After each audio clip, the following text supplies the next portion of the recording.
They told you they're at a war against your opinion. And I'm just calling to ask Congressman Calvert to vote to strip Section 224 from this year's NDAA. And today, while the cameras are pointed somewhere else, they vote to fuse military powers on paper? Their jaws dropped, but I said, look. What do you mean? What are you saying? He has real influence here. I think that it's time that we weaned ourselves from the remaining military. This one agent can overrule other DoD agencies. What?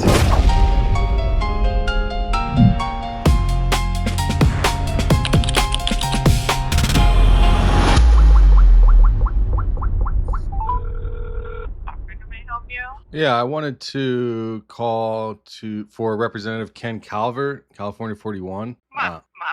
Thank you. This is the office of Congressman Calvert. How can I help you? Yeah, my name is Anthony. I'm calling as a constituent in California in the 41st district. Yeah, do you mind if I grab your zip code? All right, and what can I help you with today? Well, I'm a constituent, and I'm just calling to ask Congressman Calvert to vote to strip Section 224 from this year's NDAA. As chairman of Defense Appropriations, he has real influence here. You know, Section 224 creates a single executive agent, really, to integrate our military with a foreign one. And that agent can override our own Defense Department. You know, I've done a lot of reviewing and research through this. I'm also a political commentator. And I just want to support him removing it. I don't know his position currently on it, but we're a sovereign country, and this doesn't belong in the bill, in my opinion. Can you tell me where Congressman stands on this? So I can't speak for him, but you'll get a I'll pass along the message, and you'll get a written response if you can give me your email. Yeah, absolutely. It's Danks on LOC, like Danks on lock without a K at gmail.com. Yeah, gmail.com. And then do you mind if I grab your last name too? Okay. All right. Yeah, I'll pass this along to him, and I'll get you your response on that. I appreciate it. Thank you so much. I think it goes up for vote today, so I'm not. But yeah, I just wanted to give a call. Oh, well, I'll bring it up to him. That's awesome. Thank you so much. Have you been getting a lot of calls on this? I'm just curious. A few, but I don't think it's on the top of most people's mind. Yeah. It kind of snuck in here. Okay. Well, thank you. I appreciate it. What was your name? Yeah, of course. I'm Catherine. Thank you, Catherine. Have a great day. Yeah, of course. You too. Bye. That's how it's done. It took 2 minutes. So one of the biggest stories that's been swept under the rug is that Israel is looking to take control of the United States military. That's what people are saying. That's really the story. But I'll tell you, that's not exactly what the bill says. I don't like it either way, but I'm going to tell you what it is. And it's actually colder than what people are even saying. And it's worse because the real part is that it's written down and Congress votes on it today. Now, I called to talk to my congressman for my district for Section 224 in this new bill. And I'm going to show you exactly what the texts say in the bill itself. This is not my opinion. This is all facts, all receipts over narratives. Let's get into it. So this is the chairman's mark of 2027 National Defense Authorization Act, Section 224. And its title is United States-Israel Defense Technology Cooperative Initiative. All right. And as you can see here, Section 224, aimed at accelerating joint research, development and integration of Israeli origin and jointly developed defense technologies into U.S. military systems and programs of record. Okay, so here's the subsection. So establishment says the Secretary of Defense shall designate an executive agent responsible for synchronizing cooperative efforts between the United States and Israel to expand and accelerate bilateral defense, technology research, development, testing, evaluation, integration, and industrial cooperation. One executive agent, one person. That one person's authority is what this is all hanging on as a synchronizing of militaries, dual military synchronization. Now, here's the part that the reaction channels seem to skip right past. And I don't want to go right past this. It's important that you understand what this is. It says, per the bill, this executive agent's authority takes precedence over the United States Defense Department component heads. All right. So that means that this one agent can overrule other DoD, Department of Defense agencies. So including the Defense Technology Security Administration, the agency whose entire job is to stop sensitive U.S. technology from leaking out, is one seat for overriding that power. Okay, so it says here EA authority takes precedence over the authority of the other DoD component heads per DoD instruction 5101.01. What? Okay, so where did it come from? This is HR 7540, United States Israel Futures Act of 2026. Okay, now if we look, maybe we can see. All right, so this didn't just appear from nowhere. All right, the text comes from a standalone bill that the United States Israel Futures Act had put forward. This is the House version, and its Senate version is 3855, sponsored by Republicans Ronnie Jackson of Texas and Ted Budd, BUDD, of North Carolina. When it couldn't pass on its own, they actually folded it into the NDAA. So this is a must-pass defense bill that they tried to get through, and the one Congress can't say no to. That's how you move something nobody votes for on its own. So it didn't pass on its original own instance when it was trying to be pushed through by itself. So of course, just like the big beautiful bill, they wrap everything together. And if you say no, you're against the president. If you say no because of these particular lines, well, all these other great things are in the line. This is the bullshit game that they play in order to get dumb, stupid, non-America first voting. No human population inside of our country would vote for this, but then they wrap it into some garbage bill. This is what they're doing, okay? And why I'm recording this right now is because of this. The vote on Section 224 is scheduled for today, June 4th. I called, as you can see in the beginning of this video, I called to make sure that they know. And they're not even telling us, they even told me that not many people are even talking about it. It's not on the top of the list. Nobody's calling to ask questions. There's a few people, but it's not a big deal, really. Nobody's making a big deal about it. This is a massive deal. This is extremely important, okay? During the House Armed Services Committee, they mark up a $1.15 trillion defense bill. And while you're watching this, they're probably voting on it, okay? They might just, right now, look at this. Democrat, Republican lawmakers team up against U.S.-Israel military tech synergy. So now we have Ro Khanna and Thomas Massie again. Now, I know Ro Khanna has taken money from AIPAC. Massie hasn't, but it looks like he's trying to do the right thing. I really hope that Ro Khanna is who he says. I believe that Thomas Massie is who he says, okay? Now, remember, we covered Massie already in May. Just last month, Massie lost his primary seat due to a Trump-endorsed challenger, or should I say our favorite ally endorsed, okay? Then AIPAC goes and brags about it. That's a whole nother story. But Khanna said on national TV that was, quote, taken out for going after powerful people in pushing the Epstein Transparency Act. The two men trying to stop this are the two men being politically removed by foreign money. Connect those dots for yourself. Thomas Massie and I are teaming up again to remove Section 224 from our defense bill. Section 224 is a first step in integrating our military with Israel's military. I'm a senior member of the Armed Services Committee, and I will be introducing an amendment to remove Section 224. Basically, the establishment has figured out that direct aid to Israel is unpopular, so they want to do an end run around the foreign sales process. The foreign sales at least requires a commitment to upholding human rights. Under this section, you would have a fusion of the United States and Israel military, so there's no human rights test and no vote on aid.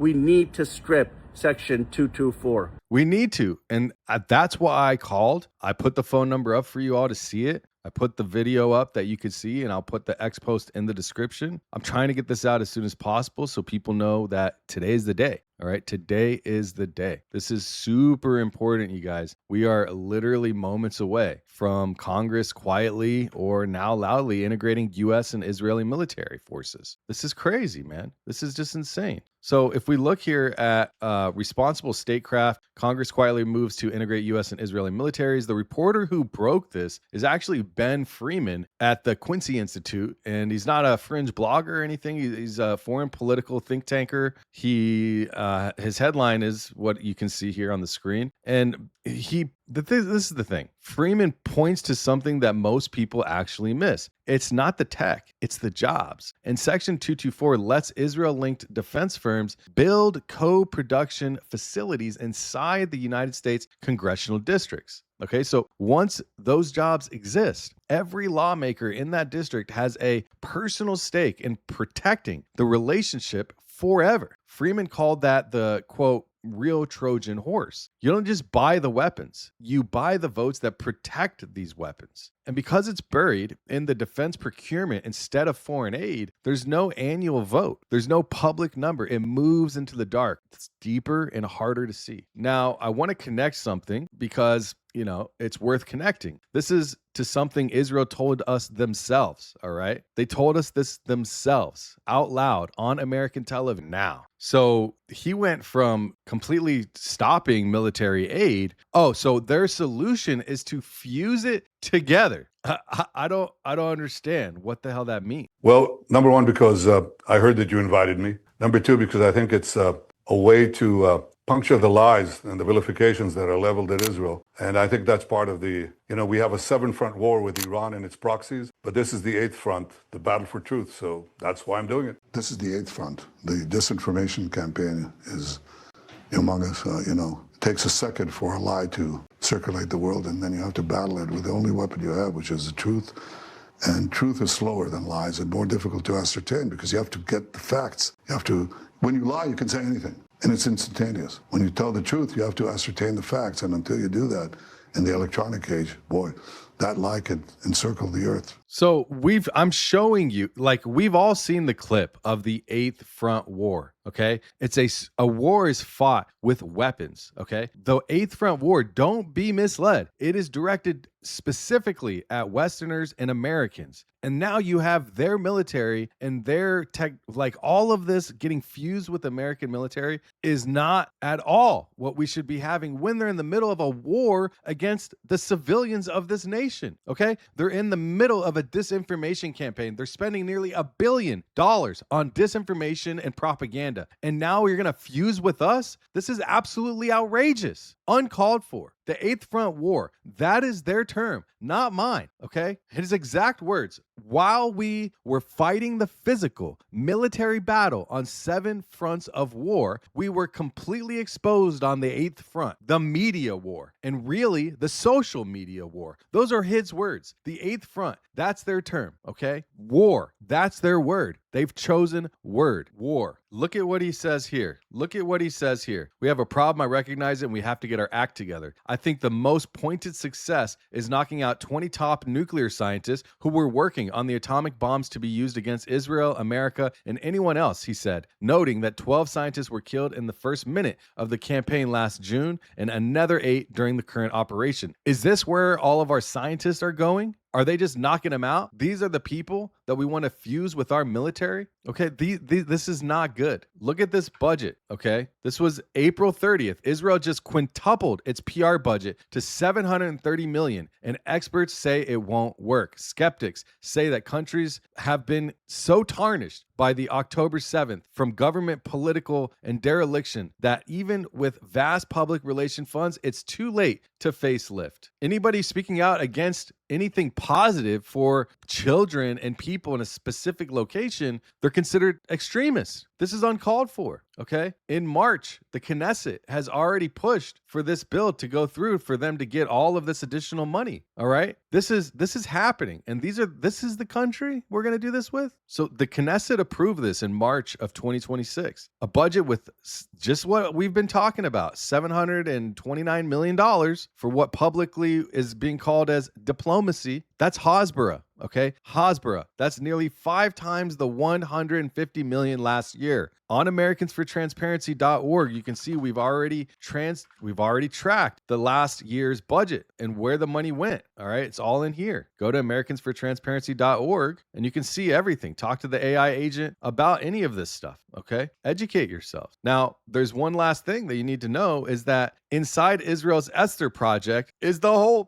Esther Project is on the website, Americans for Transparency. It explains everything and exposes secret influencer PR campaign, secret, people getting paid. And we don't know who they are. We know some of them. They're choosing all age groups, all brackets of people. All right. And we know exactly how that money reaches American audiences because they had to file it with FARA. The Department of Justice records show and confirm that Bridges Partners are running an influencer network propaganda campaign that's project codenamed under Project Esther. And this is routed through a German division of global PR firms, and it's called Havas Media. And that is a foreign agent filing. That's a receipt. These are facts. It sits right next to Israel's $1.5 million every month contract with Brad Parscale, okay, Clock Tower X LLC, Trump's former campaign strategist. We've covered that filing on this channel many, many, many times. I've been on The War Room. I've been on Alex Jones' show. I've been on all kinds of shows where we've been talking about it. Trump's family owns a sliver of Salem Media. All of it's connected.